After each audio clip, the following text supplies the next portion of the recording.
Life's been a series of tough breaks and lucky strikes. Losing my parents early stung like hell, but I got lucky when the elderly couple next door, the Parkers, took me in. They were the kindest souls you could imagine, treating me more like a granddaughter than a charity case. We weren't rich in money, but we were wealthy in love, and that's what mattered. Then, just as I was coming into my own, turning 18 and thinking about college, they died in a car accident. Just like that, I was on my own again. The Parkers left me a bit of money for school and their old house in the suburbs. It was a cozy place, full of memories, but too many ghosts for me. So, I sold it and bought a small apartment in the city near the college where I'd enrolled to study financial management. It felt good, having a plan, moving forward. Classes were tough but interesting, and I threw myself into learning everything about numbers and markets. After college, I landed a decent job. Daytimes were packed with work, and I was doing all right, but nights were another story. The city felt lonelier than it should for a place so full. That's when I met Tom at a friend's party. He was loud, funny, and didn't care who knew it. His energy was infectious, and we hit it off from the moment he bumped into me, spilling my drink. "Hey, watch it." I snapped, more out of surprise than anger. "Whoa, my bad. Let me make it up to you. What were you drinking?" Tom grinned, unapologetically charming. "Beer, just beer," I said, trying not to smile too easily. "2 beers coming right up," he shouted over the music, heading to the makeshift bar.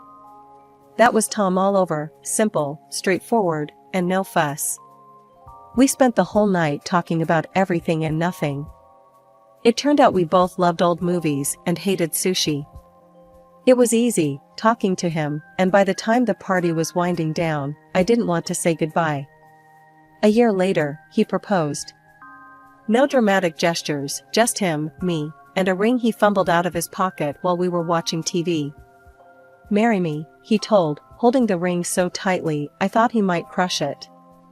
I laughed. I actually laughed, not because it was funny, but because it was so typical of us, so perfectly imperfect. "Yes, of course, you big goof." Getting married didn't change much at first. We were the same, just legally bound, which felt right.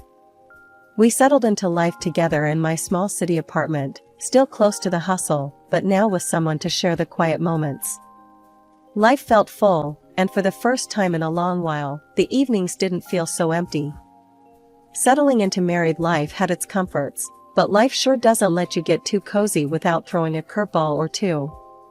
Jake's folks, Mr. and Mrs. Harper, were gems. Living in their cozy suburban home, they welcomed me with open arms from the get-go. I could see where Jake got his easygoing nature. Their warmth was a balm on my oftentimes still sore heart, still aching from my own family losses. "So happy you're part of our family now," Mrs. Harper would often say, squeezing my hand with a kindness that felt both uplifting and overwhelming. "Thanks, I really appreciate how welcoming you've been," I'd reply, feeling genuinely grateful. Visiting them became our weekend ritual. Those days were filled with backyard barbecues and lengthy chats over cups of steaming coffee. Life was good, simple and honest, until it wasn't. Jake got called away on a long business trip, a whole year out of state. It was a fantastic opportunity for his career, but the timing was brutal. No sooner had Jake left than Mr. Harper's health took a nosedive. It happened fast, and Mrs. Harper, bless her heart, sounded near out of her mind with worry when she called. "Kimberly, I hate to ask, but I could really use your help around here. George is really not doing well." Her voice was thick with unshed tears. Without a second thought, I packed a bag and headed to the suburbs. Seeing Mr. Harper so frail shook me. He had always been a pillar, strong and steady. Now, he looked shrunken, tethered to his life through a maze of medical tubes. I slipped into the routine of their household seamlessly, handling the cooking and cleaning while Mrs. Harper focused on George's care. Evenings I spent sitting by Mr. Harper's side, reading out loud his favorite classics, his eyes often fluttering closed long before I finished a chapter. "Thank you, Kimberly," he'd whisper on good days, his voice a shadow of his former robust tone. "It's my pleasure, really," I'd squeeze his hand, trying to offer comfort through simple touch. One quiet afternoon, Mrs. Harper sat down at the kitchen table while I was chopping vegetables for dinner. She looked worn, older than her years.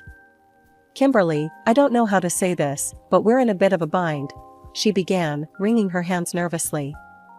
"George was the main earner, you know, and with him like this." I put down the knife, giving her my full attention. "We're strapped, honey. I hate to even ask, but could you consider renting out your apartment? It might help us get through this tough spot." She looked down, clearly embarrassed. I didn't even hesitate. "Of course, Mrs. Harper. I'll get on it right away," I said firmly, trying to ease her burden. The apartment rented out quickly, and every month, I dutifully transferred the rental income to Mrs. Harper, along with money for groceries and whatever bills piled up. It wasn't easy. The commute to my job in the city became a nightmare. But family sticks together, right? That's what I kept telling myself, even on the hardest days. "Kimberly, you're a godsend," Mrs. Harper would often say, her relief palpable each time I handed her the money. "It's what family does," I'd respond, though some nights, as I lay in the guest room listening to the distant sounds of sirens from the city, I couldn't help but feel the weight of the world on my shoulders. Jake's calls were my only respite, his voice a tether to another life. "How's it going, Kim? You holding up okay?" His concern was always evident, even through the static of long-distance calls. "We're managing. Don't worry about us." I'd forced cheerfulness into my voice, not wanting to add to his stress. Life in the Harper household took a drastic turn when Susan, Mrs. Harper's daughter from her first marriage, showed up unexpectedly. The vibe shifted immediately. She had that kind of presence, like a cold breeze that sneaks under the door. I never really knew Susan well, but I'd heard enough from Jake and even glimpsed her frosty relationship with Mr. Harper during brief, tense visits. My days had already stretched thin, juggling long commutes to work and caring for Mr. Harper, who was now bedridden and fading fast. Susan's arrival, however, added a whole new layer of tension. It was clear she was here to stay, making herself at home as if she owned the place. One evening, after a particularly grueling day, Mr. Harper beckoned me to his side with a weak gesture. His voice was a hoarse whisper, strained and urgent. "Kimberly, you need to watch out for Susan. She's a very bad person." I leaned closer, the gravity in his tone pulling a knot tight in my stomach. "I understand, Mr. Harper. I'll be careful," I promised, though I wasn't exactly sure what I was promising against. True to Mr. Harper's warning, Susan wasted no time establishing her new regime. The first sign was when I found her in the kitchen one morning, her presence like a storm cloud over the breakfast nook. "Just so we're clear, I'm not here to play housemaid or chef for anyone," she declared, her tone sharp as she sipped her coffee, eyeing me like I was an intruder in her mother's kitchen. I was taken aback, but managed to keep my cool. "Okay, Susan. I've been handling things so far, and I can keep at it," I said, trying to keep the peace. "Good, because I don't plan on lifting a finger. This is Mom's house, after all," she snapped back, her eyes daring me to challenge her.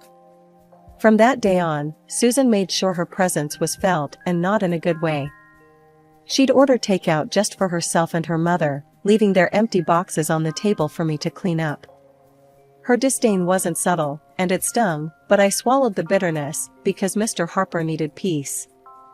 "Kimberly, why don't you sit and eat with us tonight?" Mrs. Harper asked one evening, a rare moment of old warmth in her voice. Before I could respond, Susan cut in sharply. "Mom, Kimberly's been busy all day, she probably prefers eating later."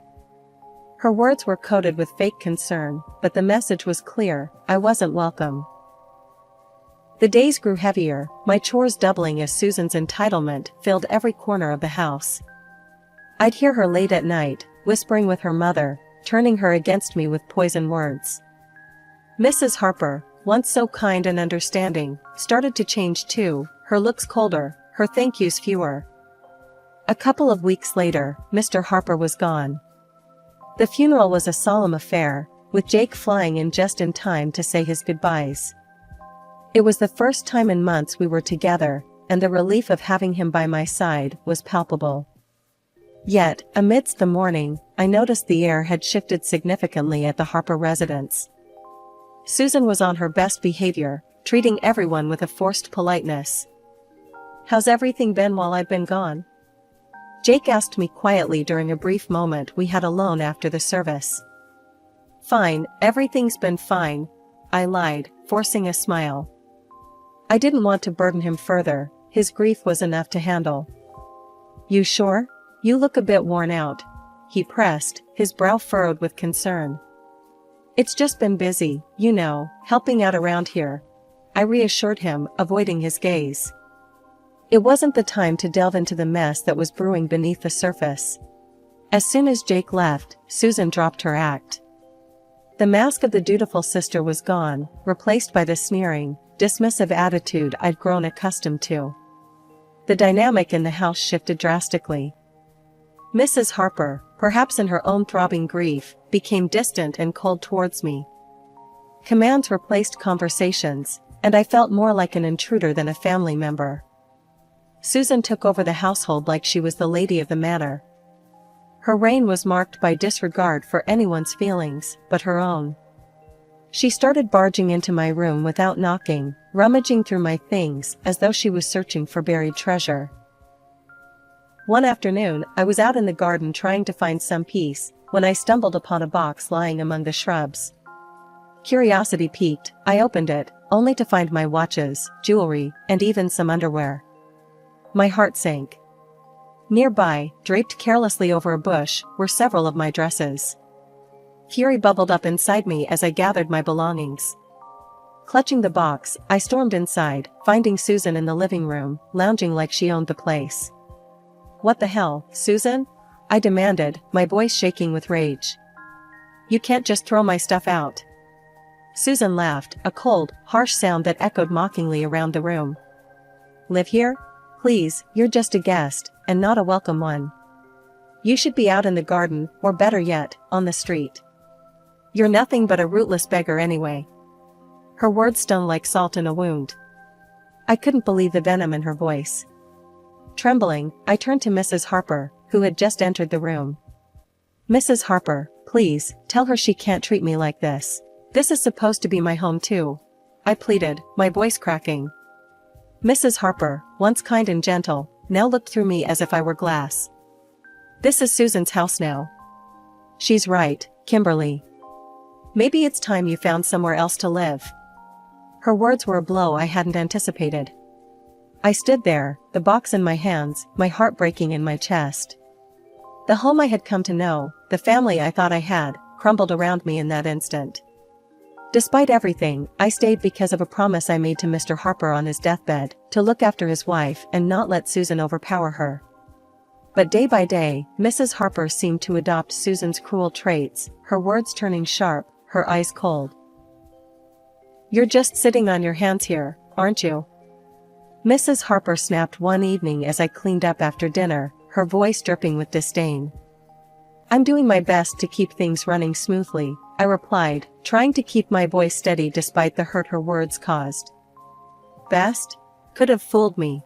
Seems like you're just freeloading," she scoffed, turning her back to me as she left the room. Her words stung. I was far from a freeloader. I had rented out my apartment and transferred nearly all that income to Mrs. Harper, on top of handling most of the housework, while Susan did nothing but criticize. Susan, living off her mother's pension, was relentless. "Really, what did my brother even see in you?" she would taunt me nightly, her voice loud enough to carry through the thin walls. I'd bite my tongue, swallow the anger and frustration, and remind myself of the promise I made. But the atmosphere was suffocating, the house a minefield of hostility.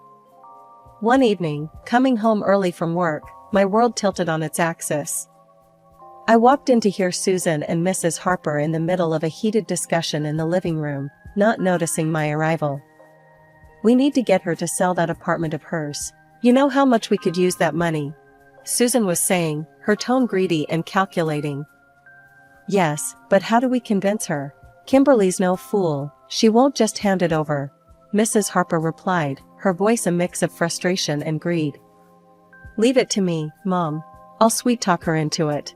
Once she signs it over, we can finally live the way we deserve. Susan's words slithered through the air like a snake. Hearing them plot to strip me of my only financial security was a cold splash of reality. Fear gripped me. I couldn't stay, not anymore. My heart pounding, I slipped away to my room unnoticed. They were planning to rob me of everything. The decision was made right then, there was no staying after this. I hurriedly packed my essentials, my hands shaking. Every second in that house now felt like a countdown to disaster. I didn't bother with goodbyes, they didn't deserve them. Slipping out the back door, I ordered a taxi to the station. Sitting on the train to Jake's state, doubts swirled in my mind. Would Jake understand? Would he take their side? The uncertainty was crushing, but the fear of what might happen if I stayed was worse. I stared out the window, watching the landscape blur by, a mix of fear and resolve settling in my chest. When I arrived at Jake's place, his reaction was a cocktail of shock, relief, and a swirl of questions. His eyes widened as he opened the door to find me standing there, bag in hand, looking probably as frazzled as I felt. Kimberly? What are you doing here? Is everything okay? He asked, stepping aside to let me in. I hesitated, taking in the familiar, comforting sight of his temporary home. No, Jake, everything's not okay. Not at all, I replied, my voice catching a bit. He led me to the couch, his expression now lined with worry. Talk to me, babe. What happened? I told him everything, starting from Susan's return, the worsening conditions at home, the financial manipulations, and the final straw, the plot to make me sell my apartment. I hadn't wanted to worry him before, didn't want to add to his stress while he was away working. Jake's face darkened with each word I spoke. By the time I finished, his fists were clenched, his jaw set hard. Why didn't you tell me any of this before? He asked, his voice a mix of anger and concern. I didn't want to cause more trouble. I thought I could handle it, I admitted, feeling foolish now. Kimberly, damn it, you shouldn't have to handle anything like that alone, he exploded, standing up to pace the room. I can't believe my mom and Susan would treat you this way. He stopped and looked at me, his eyes intense. I'm not letting anyone treat my wife like that. No way, he declared, pulling out his phone. I watched, heart pounding, as he dialed his mother. The phone barely rang twice before she picked up. I couldn't hear her words, but the stiffness in Jake's shoulders told me enough. Mom, this has to stop. I know about everything, and I won't tolerate it. If Susan doesn't leave, and if you don't start treating Kimberly with respect, you can forget about us helping out anymore. No more money, no more nothing. Jake's voice was steel, not giving room for any argument. There was a brief, fiery exchange, then silence. Jake's hand tightened around the phone. Fine, if that's your choice, then you've made mine, he said finally, and hung up. He turned to look at me, his expression softening. Looks like it's just us now, babe. That's all we need, he said, coming over to wrap me in his arms. I leaned into him, the safety of his embrace fortifying me against the whirlwind of emotions. Just us, I murmured, feeling the truth of his words. We were on our own now, but somehow, that felt okay. Jake and I talked long into the night. We discussed practical things like my remote work arrangements and our financial plans without the extra drain of supporting his mother and Susan. It felt like we were laying the foundations for a new chapter, just the two of us. Whatever happens, we're in this together. You and me against the world, right? Jake said with a determined grin. Right, I smiled back, feeling more confident with him by my side. Against the world. The next few days were a whirlwind of activity. I contacted my job to arrange remote work, which thankfully, they agreed to. Jake helped me move my things from storage and set up a home office in the corner of his living room. It wasn't perfect, but it was ours, and it was peaceful.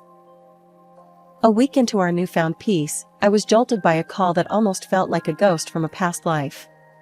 It was Mrs. Harper. Her voice, once sweet to me, now dripped with a mix of desperation and audacity. "Kimberly, why haven't I received the money for this month? You know we depend on it," she demanded right off the bat. I was stunned silent for a moment, her nerve unbelievable. "I'm sorry, but after everything, you really expect me to continue supporting you?" I asked, my tone more incredulous than angry. In the background, I could hear Susan's voice, shrill and angry. "She's just an ungrateful girl, Mom. Make her transfer the money." Taking a deep breath to calm my rising anger, I remembered the venomous words they had thrown at me, words that stung deep. "Mrs. Harper, Susan called me a rootless beggar, remember? I'm not sending money to people who treat me like trash. I'm done." There was a pause on the other end, and I could almost picture Mrs. Harper's shocked face. "But we're family," she finally said, her voice a mixture of anger and pleading. "No, family doesn't treat each other that way. Goodbye, Mrs. Harper," I said firmly and hung up before she could respond. The call shook me, but Jake was right there, his support unwavering. "You did the right thing, Kimberly. It's time they learned to stand on their own," he reassured me, wrapping an arm around my shoulders. Not long after settling back into our hometown, another surprise came our way. I was pregnant. The news brought a joy we hadn't expected, and suddenly, the future seemed filled with possibilities.